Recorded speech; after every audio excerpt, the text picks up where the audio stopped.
Semi final ഉറപ്പിച്ചെങ്കിലും France coach ദിദിയെ ദശാമിനെ വിലക്കുന്നത് ഗോൾ അടിക്കാതിരിക്കുന്ന സ്ട്രൈക്കർമാരാണ്. ഈ യൂറോയിൽ ഒരൊറ്റ ഓപ്പൺ ഗോൾ പോലും ഫ്രാൻസ് താരങ്ങളുടെ പേരിലില്ല.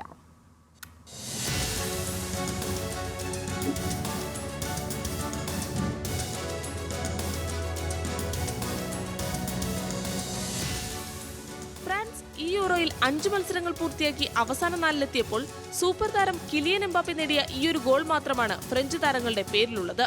ഗ്രൂപ്പ് ഘട്ടത്തിൽ ഒരു ജയം മാത്രം നേടി കടന്നുകൂടിയ ഫ്രാൻസിന്റെ പെരുമകേട്ട സ്ട്രൈക്കർമാർക്ക് ആർക്കും ഗോൾ നേടാനാവുന്നില്ല. ഓസ്ട്രിയക്കെതിരായ ആദ്യ മത്സരത്തിൽ ഒരു ഗോളിന് ജയിച്ചെങ്കിലും എതിരാളികൾ ദാനം നൽകിയ ഓൺ ഗോളായിരുന്നു വിജയം തീരുമാനിച്ചത്. രണ്ടാം മത്സരത്തിൽ നെതർലാൻഡ്സിനെതിരെ ഗോൾ രഹിത സമനില. മൂന്നാം മത്സരത്തിൽ പോളണ്ടിനെതിരെയായിരുന്നു എംബാപ്പയുടെ പെനാൽറ്റി ഗോൾ. നോക്കൌട്ടിലെ ആദ്യ മത്സരത്തിൽ ബെൽജിയത്തെ വീഴ്ത്തിയത് യാൻ വെർട്ടോഗന്റെ ഓൺ ഗോളിൽ. ക്വാർട്ടറിൽ 120 മിനിറ്റ് കളിച്ചിട്ടും എംബാപ്പയ്ക്കും സംഘത്തിനും പോർച്ചുഗലിന്റെ വല കുലുക്കാനായില്ല. സെമിയിൽ സ്പെയിനുമായി ഏറ്റുമുട്ടുമ്പോൾ ഈ കളി പോരാതെ വരും ഫ്രാൻസിന്. 11 ഗോളുകൾ എതിരാളികളുടെ വലയിലെത്തിച്ച സ്പാനിഷ് അർമാഡ ഒന്നിച്ചെത്തുമ്പോൾ ഫ്രാൻസ് എന്ത് മറുപടി നൽകുമെന്ന് കാത്തിരുന്നു കാണാം. Sports desk, news Malayalam.